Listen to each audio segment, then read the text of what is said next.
Back in January 2012, I did a review for Panzer Dragoon Saga on the SEGA Saturn, and shortly after that I moved away and had to put all my games into storage. So, it was a long time until I had enough room to start tackling the SEGA Saturn reviews once again.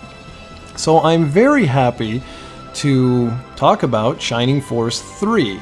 This was the review that I was supposed to tackle right after Panzer Dragoon Saga all those years ago. So let's jump right on in. The world of Shining Force 3 is broken down into several main factions. There's the Destonian Empire, the Republic of Aspinia, which broke free of Emperor Dalmaric's rule. He's the emperor from the Destonian Empire, obviously. And there's also the neutral region of Saraband. You take on the role of Symbius, a young lord in the Republic. The Republic's king, Benetram, is meeting with Emperor Dalmaric in Saraband in hopes of establishing permanent peace treaties between the Empire and the Republic. Things go awry when mysterious masked monks appear in Saraband and explosions break out in the city. While investigating the explosion, Symbius and his entourage are attacked by these, mysterious monks. Making their way back to the camp, they see a group of monks with King Benetram, and he's kidnapping Emperor Dalmaric. Clearly, all is not as it appears, and when Symbius makes his way back to camp, King Benetram is seated on his throne, and apparently has been there for a long period of time. So then, who did he see? Who kidnapped the opposing emperor, and why?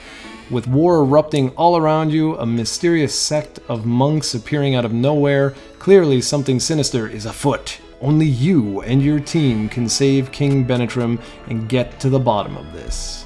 Now, I just read all of that to you because, there's no way I could possibly remember that with all those weird names.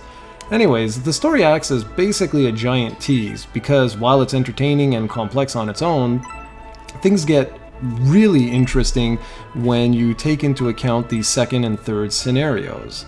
You see, the second scenario deals with, pretty much the exact same story as this one, but from the side of the Empire, through the eyes of the Emperor's youngest son, Medion.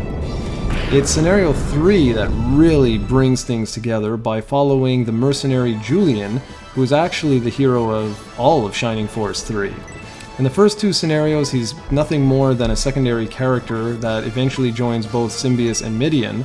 The first two scenarios take place roughly, more or less at the exact same time, but the third pushes the story forward and combines the previous two scenarios perfectly.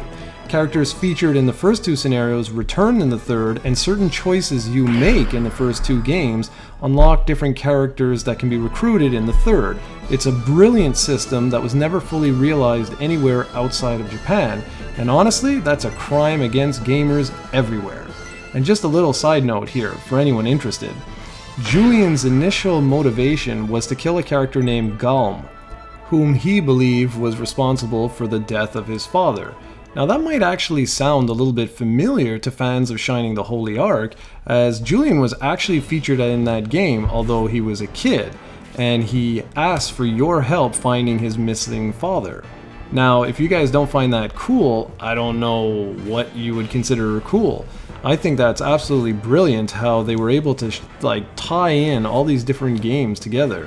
And it's just such a shame that the entire trilogy of games couldn't have been released outside of Japan.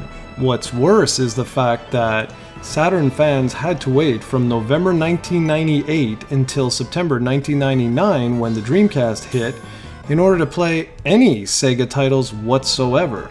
Personally, I think this was just a missed opportunity. Sega should have released at least Scenario 2 sometime between that time frame instead of just, upping and ditching Saturn completely. In terms of gameplay, Shining Force 3 is far less complex than a lot of its brethren.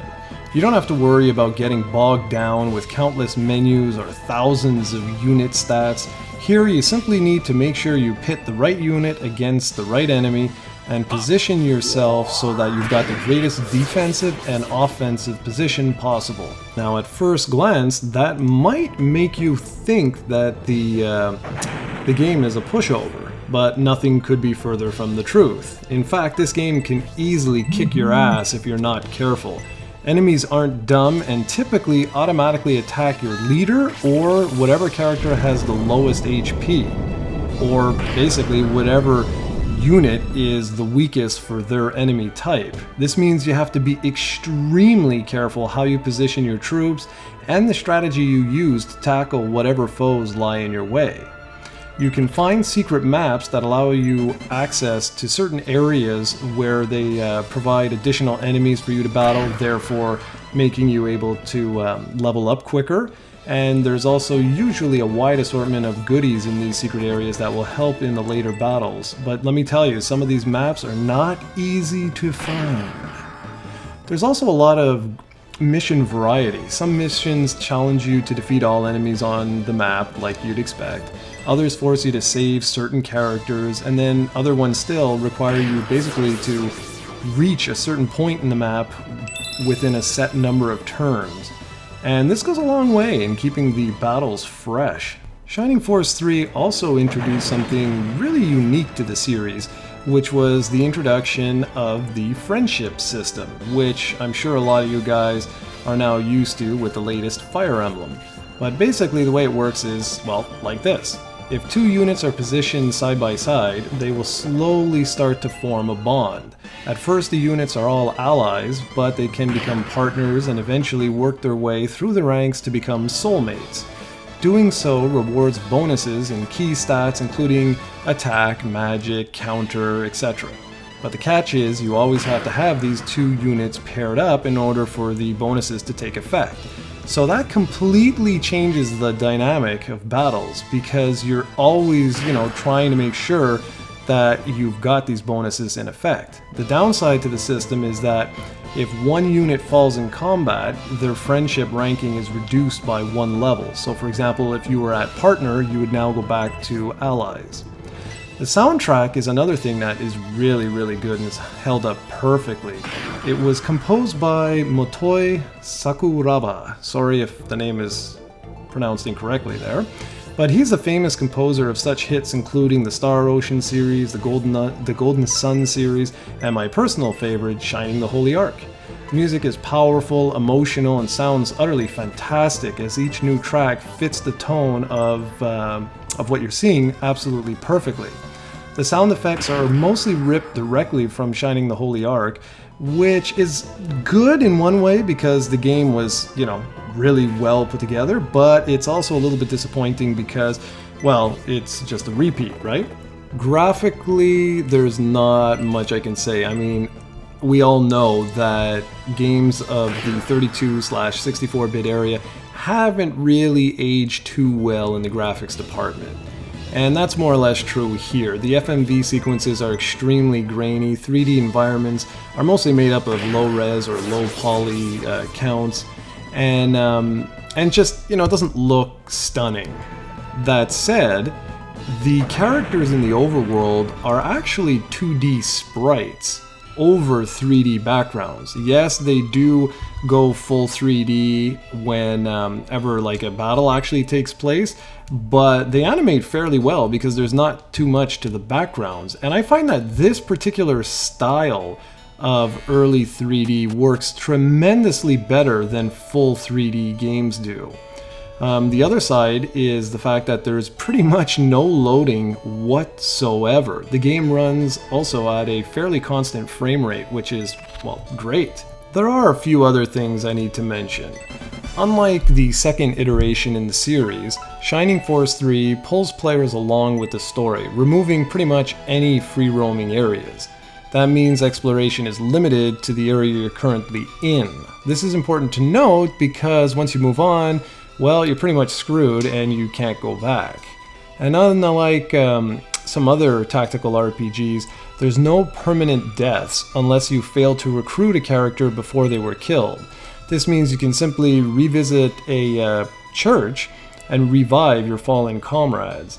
And it's important to note that you can grind in this game, because Symbius has a return spell that will automatically send him back to the last church he was visiting in, while retaining all the experience for your troops. So you could technically power grind your way through the game to make it a breeze, but where is the fun in that? Now, something that hasn't aged well whatsoever is the camera system. This is a 3D game on the Saturn, and they didn't have a second analog stick. So basically the camera is controlled by pressing the L and R buttons, and all that does is simply rotate the camera around. And that can make exploration a little bit difficult, because sometimes you can't see exactly where a hidden path might be, or even an entrance to a location. But on top of that, it can also be a little bit difficult to determine where you want to place your troops. The voice samples are also awful. They lack emotion, and they make basically the dialogue from Resident Evil, we're talking the original Resident Evil, sound like it should win an Academy Award or something. There's also some glitchy sound effects that cut the music every now and then for whatever reason. It doesn't happen often, but it is quite annoying when it actually does. All things considered, Shining Force 3 holds up remarkably well today. Sure, the graphics look dated in a lot of ways, but the gameplay, and that's what counts here, is still spot on. Now, I can't stress this enough. Far too few people have played this game in English. And you know what? Fewer still will ever play it. The game fetches ridiculous prices on eBay, and before doing this review, I just, took a glance, and I saw that they were going for, up to $150 or more depending on the condition of the game. Is it worth that price? Well, unfortunately, it's the only way for you to experience this game, and this is one of the best games on the SEGA Saturn. So if you're a fan of the Saturn, I'd say yeah, for $120, I think it's worth it, because I paid $90 back in 1998, so $30 more, yeah, I would say this is one to definitely check out. Hopefully you guys made it to the end of the review here. I know it's a long one, but this game truly deserves it. For the full written review, hit up projectcoe.com.